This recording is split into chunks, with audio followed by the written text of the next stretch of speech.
Lisbonne est la capitale du Portugal depuis 1260. Elle fut fondée par les Phéniciens il y a 3000 ans sous le nom d'Alis Ubo et ensuite elle fut conquise par les Grecs, les Carthaginois et les Romains. Après la chute de l'Empire romain, la ville a fait partie du royaume de Galice. En 711, les musulmans ont pris la cité et en 1147, Alphonse Ier a récupéré la ville à l'aide des croisades. Au 15e siècle, le port de Lisbonne est devenu l'un des plus importants au monde à cause de la découverte du Nouveau Monde, des nouvelles routes, surtout vers l'Afrique, et de sa position géographique donnant sur l'océan Atlantique. Par conséquent, elle est également devenue le centre le plus important d'Europe pour la traite d'esclaves. Quoi visiter à Lisbonne? Premièrement, Lisbonne, c'est ma ville préférée. J'adore Lisbonne. Cette ville est incroyablement belle. Les 2 fois que je suis allée à Lisbonne, je suis restée dans le quartier Baixa. C'est très central et vous avez facilement accès aux sites touristiques. J'ai fait un free walking tour et le tour guidé que j'ai pris était vraiment intéressant car nous n'avons pas marché dans les lieux les plus touristiques, alors nous avons pu découvrir un autre côté de Lisbonne. Nous avons marché dans le quartier Mouraria, un des quartiers les plus traditionnels de Lisbonne. Après la conquête d'Alphonse Ier, les Arabes qui sont restés se sont installés là. Ce quartier reste à ce jour le quartier le plus multiculturel de la ville. Nous avons commencé le tour à la Praça Rocio. Juste à côté se trouve l'église São Domingo, où notre guide nous a parlé du tremblement de terre de Lisbonne en 1755, un événement qui a fortement marqué l'histoire du pays. Les sismologues estiment sa magnitude entre 8,5 et 9. On dénombre entre 50 000 et 70 000 victimes. Le séisme est survenu un dimanche matin quand les habitants assistaient à la messe. Après le tremblement, l'impact provoqua une vague d'incendie et un tsunami provenant du fleuve Tage. Lisbonne fut grandement affectée. En face de l'église se trouve une étoile de David qui souligne le massacre des Juifs du 19 avril 1506. Lorsque les rois espagnols Isabelle de Castille et Ferdinand d'Aragon ont obligé les Juifs à se convertir ou s'exiler, beaucoup de Juifs ont migré au Portugal.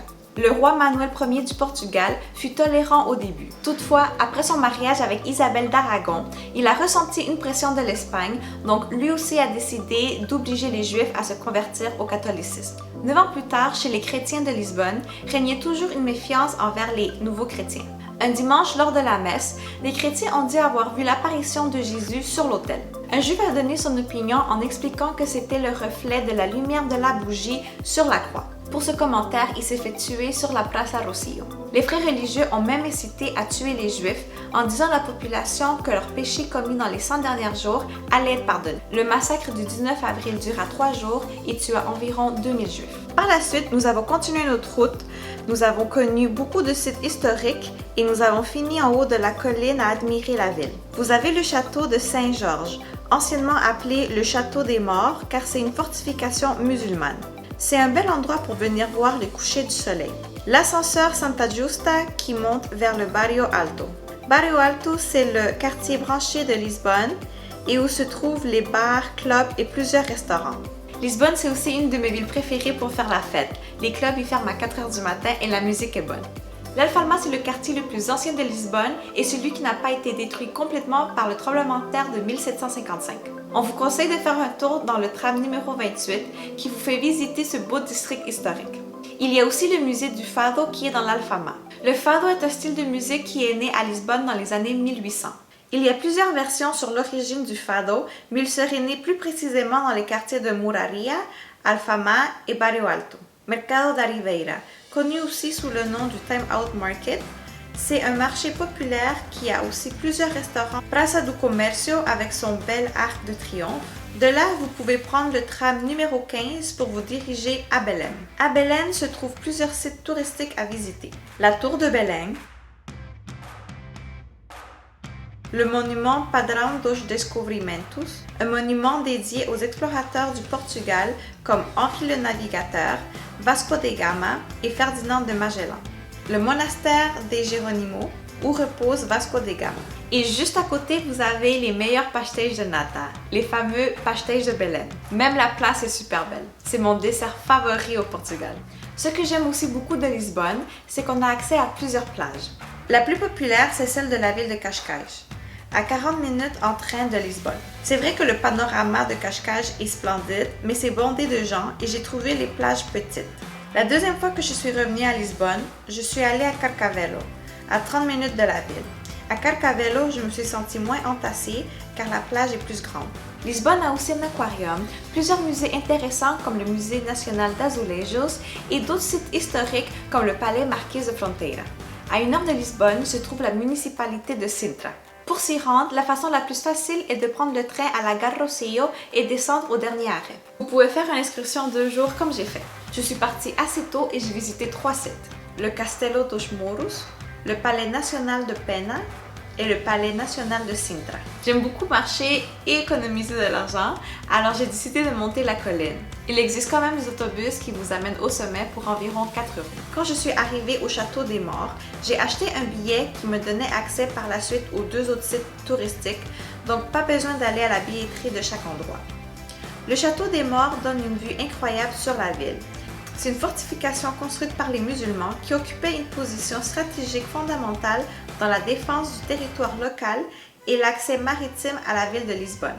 Le palais de Pena est une des plus belles attractions du pays. Comme sorti d'un conte de fées, ce lieu fait rêver toutes les générations de ceux qui passent et qui en sont éblouis. L'histoire commence au XIIe siècle, lorsque Manuel Ier décide de construire le monastère de Notre-Dame de Pena, où il y avait déjà une chapelle. Lors du tremblement de terre de 1755, l'endroit était quasiment détruit et 100 ans plus tard, cet endroit fut abandonné. En 1836, la reine Marie II se marie avec Ferdinand II. Ferdinand était l'un des hommes les plus éduqués du Portugal au 19e siècle. Dans son enfance, il a eu une éducation soignée où les arts, en particulier la musique et le dessin, jouaient un rôle fondamental. Ce dernier est reconnu pour son amour pour l'art et c'est pour cette raison qu'il se fait appeler le roi artiste. Il décida donc de construire un palais sur ce site. Le bâtiment est entouré de structures architecturales qui font appel à l'imaginaire médiéval avec des ronds-points, des tours de guet, un tunnel d'accès et même un pont-levis.